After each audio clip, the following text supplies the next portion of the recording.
لکه ماشومې روضت پیری ګوره ګورئ دا یې بل هلته پروت و که نه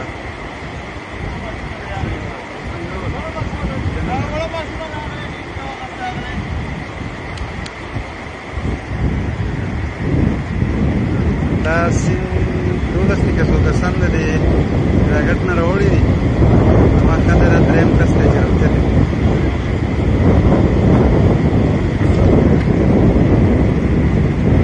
سیند راغلی دی هر سړي پکې دغه راښکړي دي دا سیند دونه نه دی خو زموږ ورته وړاندې چې په کوم طرف باندې دغه شي دا ماشوم پکې دی بل دی هلو